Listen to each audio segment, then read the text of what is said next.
கொடுப்பதில் வல்லமை பெற்றவனப்பம் பழனியப்பன். தினம் அச்சம் தவிர்ப்பவன் ஆறுதல் சொல்பவனப்பன் பழனியப்பன். கள்ளம் கவடம் இல்லாத வர்த்தம் இடம் காவலில் நின்றிருப்பான்.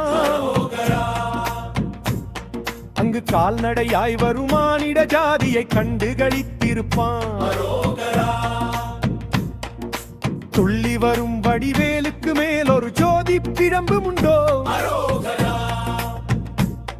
அந்த சுப்பையன் போல் ஒரு அற்புத தெய்வத்தை சொல்ல மொழியும் உண்டோ? வெள்ளி முகம் 12 கண்ட பின் வேறொரு சொர்க்கம் உண்டோ? ஆண்டி வேஷத்திலாயினும் வீரத்திலாயினும் வேலனை வெல்வதுண்டோ? சித்தர் வணங்கிய சேவர் கொடியோனை சேர்ந்து வணங்கிடுவோம். அந்த சிக்கலிலாயினும் செந்திலாயினும் சென்று கனிந்து நிற்போம். பக்தருக்கென்று திறந்திருக்கும் தென் பழனியை கண்டு கொள்வோம்.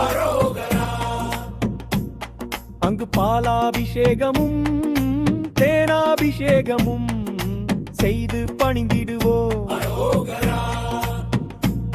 செட்டி முருகன் எனும் பெயர் பெற்றவன் தண்டாயுதம் அல்லவோ? அந்த சித்திர வள்ளியும் சாடையில் மற்றொரு செட்டி மகள் அல்லவோ?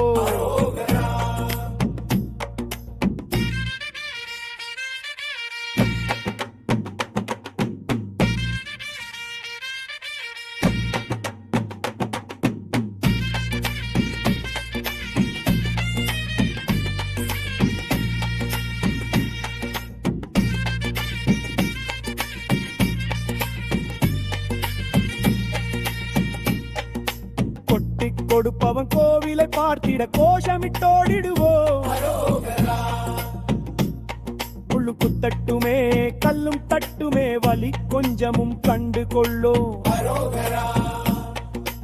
ஆறும் அறுபதுமான இருபதும் ஆடி நடந்து செல்வோம்.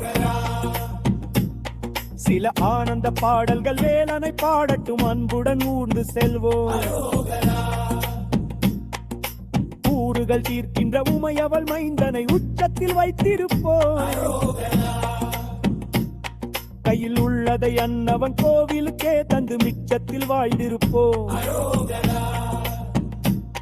வேலங்குமரன் முருகன் திருச்செந்தில் வேட்டுவன் கந்தனுக்கு இரு கால்கள் நடக்கின்ற நடையினில் தானையர் கனிவு நிறைந்திருக்கு. காலம் வழிவிடும் கச்சிதமாய் சென்று கால்களிலே விடுவோம். அவன் கால்களிலே விழ கால்கள் நடக்கட்டும் காவிரி போல் வளர்வோம்.